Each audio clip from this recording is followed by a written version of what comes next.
Sehubungan dengan materi malam ini, Gus, langsung saja, gimana titik tengahnya antara hati yang condong pada dunia, yang satu hati yang condong pada akhirat.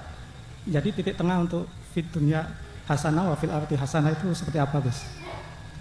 Yang kedua, mulai Bintek tanggal 9 sampai saat ini banyak pertanyaan-pertanyaan dalam hati itu yang terjawab, Gus.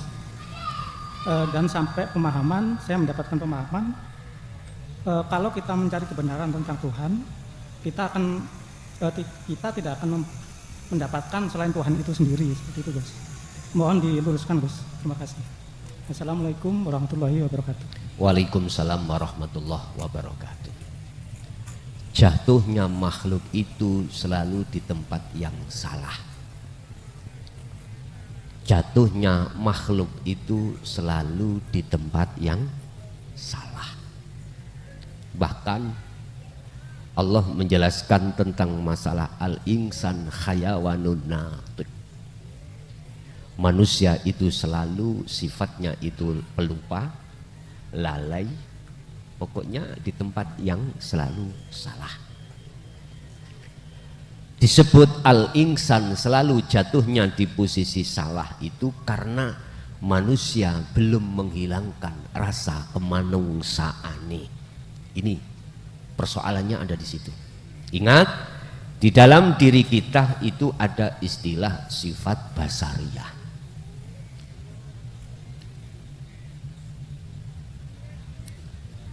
Sifat di mana condong hati kita itu pada iman yang mati, pada iman yang makhluk terhadap segi apapun. Aku sholat, saya dimasukkan surga gara-gara aku selalu jaga hukum-hukum perintah. Iman kita ada di situ. Bun niki roto, bun. Mayoritas seperti itu. Sehingga ketika saat kita menjalankan perintah di dalam hukum syariah, sedikit pun tentang lillahi ta'ala nggak ada. Ini konsep kita saat di dunia. Pertanyaannya, betulkah besok di akhirat itu kita seperti betul-betul masuk surga? Betulkah? Beda loh Pak ya. Masuk surga, bertemu surga, dan bertemu Allah itu beda. Beda sekali. Kalau bertemu surga, ini kan makhluk. Kalau bertemu Allah, ini khalik. Apa mungkin Allah itu diatur khalik? Padahal hukum yang mestinya makhluk itu yang mengatur adalah khalik. Nah, ketika di dalam diri kita sifat basariyah itu kuat, maka kebalik. Kita nggak terasa kalau ngatur Allah, nggak terasa. Sifat basariyah tatkala sudah mendominasi dan sangat kuat di dalam hati kita, pasti seperti itu. Pasti seperti itu. Dan itu kita tidak terasa kalau sesungguhnya kita itu adalah mengatur Allah. Mengatur Allah. Bukti yang sederhana. Bukti yang sederhana. Siapapun kita, apapun status kita, tatkala sifat basariyah itu kuat di dalam hati kita, tidak ada rasa puas diri hati ini dengan apa yang telah diberikan Allah. Gak ada kepuasan. Akhirnya yang satu pingin dua, yang dua pingin tiga, yang tiga pingin empat. Begitu yang tidak ada habisnya. Lihat saja. Kita nggak usah bicara hati orang lain, kita bicara hati kita. Sekarang kita masalah urusan terkecil aja dalam setiap saat dan waktu. Dalam rumah tangga kita. Terkait apa kebutuhan yang dibutuhkan oleh keluarga kita. Apakah itu sandang, pangan, papan. Adakah kepuasan? Nggak ada. Masalah sandang, Allah kasih untuk hari raya, kita dikasih sandang Sandangan itu Pak. Tahu sandangan? Baju, entah laki atau perempuan. Allah kasih rizki, bisa beli kita kain atau baju sing sondok arang-arang. Maunya nggak mau. Muncullah hati kita rasa tidak menyukai. Muncullah rasa hati kita, mohon maaf, ingin lebih baik lagi. Dan itu sampai kapanpun karakter kita itu terus. Udah dikasih Allah rodok kandel, pingin lebih bagus. Pokoknya ingin bermerek-merek. Nah gitu toh. Walaupun Anda sudah sampai pada yang bermerek, nggak ada puasnya. Nggak ada puasnya. Siapapun kita. Lu estu niki. Kita menjelang, biasanya umumnya Pak Bu ya, kalau sebelum hari raya kan baju baru, alhamdulillah, ono lagune ngono lah. Tapi tatkala didapatkan baju baru, yang baju baru itu lebih jelek daripada orang lain, padahal baru, oleh ngamuk-ngamuk ya Allah. Ayo, kita punya anak 2 Pak Bu ya, punya anak 2. Satu diberikan baju yang rodok kandel, satunya tidak. Itu aja bagaimana sikap anak itu yang rodok arang. Ngamuk-ngamuk tak? Sama jenengan kali kula, khusus yang punya istri lebih daripada 2, gitu. Lebih daripada 1. Mohon maaf Bu, aku tak ngasih wong lanang mawon. Kalau tak ngilok wong lanang nggih. Nah, nggih.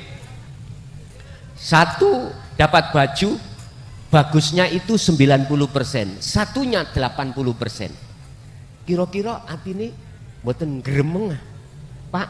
Garwa sampean gremeng mboten? Gremeng. Lah, perlunya dididik tentang ilmu akhirat ini supaya bisa untuk menempatkan hati dalam posisi syukur pada Allah.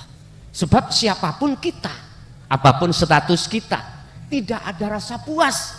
Walaupun 90% pingin atasnya 100. Pertanyaannya, kapan puasnya? Hatta zurtumul makobir. Nek bojomu dipateni Gusti Allah baru puas. Leren wis gak golek baju sing ndukure iku. Mboten cari baju yang di atas 100% nantinya. Tinggal sehelai kain kafan, gitu. Walaupun dibuntel kain kafan tipise kaya saringane tahu, ya ora bengok. Lu tenang. Pertanyaan saya, sampai kapan karakter kita seperti itu? Sampai kapan? Wong wedok sing kaya ngene Pak Bu, wis aja diingu. Kenek didandani monggo, ra kenek ya dijolno. Lah napa jenengan pusing-pusing? Lah ngoten nggih. Lha niki ngelokno wong lanang Bu, mboten ngelokno wong wedok. Wis, masalah anak berarti kak ibu, kak bapak jenengan yo punya pengalaman. Walaupun sak tarangan, ngerti sak tarangan nggih?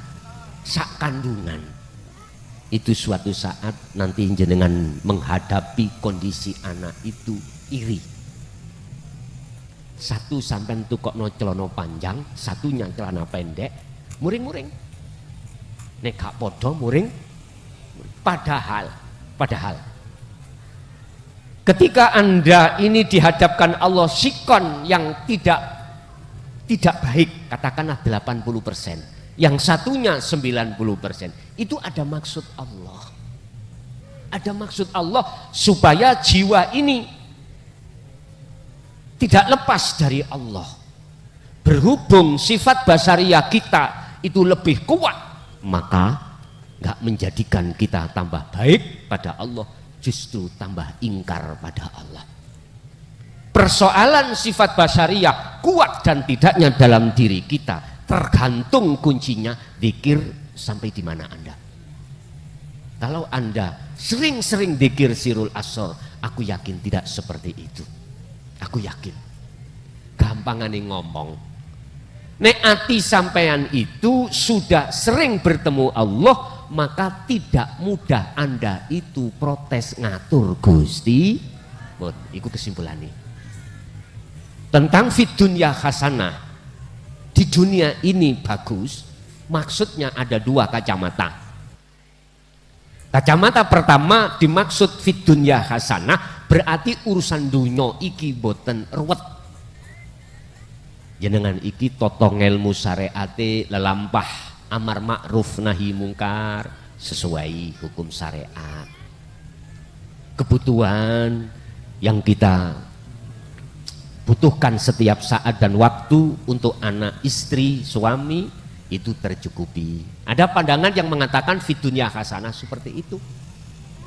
Tapi ada yang pandangan fid dunya hasanah bagus dunyone iki, tatkala Anda ada di dunia, ruhaniyah Anda itu sudah baik di mata Allah. Baiknya Anda di mata Allah di dunia ini, barometernya itu di dalam sampai di manakah hukum antara yang mengatur dan yang diatur. Apakah yang diatur itu kholik ataukah yang diatur itu makhluk? Bejo banget, beruntunglah panjenengan fid dunya hasanah, di dunianya bagus, berarti Anda selalu memposisikan sebagai yang diatur, bukan yang mengatur.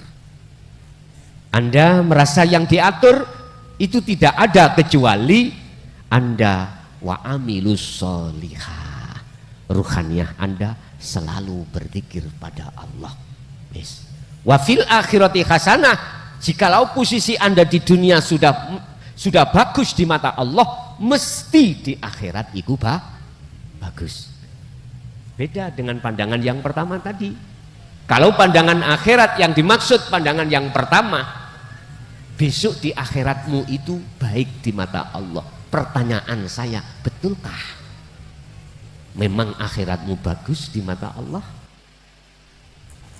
Saya jawab pada malam hari ini, jikalau duniamu di dunia ini, ruhaniyahmu itu masih bagus di mata manusia tapi jelek di mata Allah, jangan harap akhiratmu itu bagus.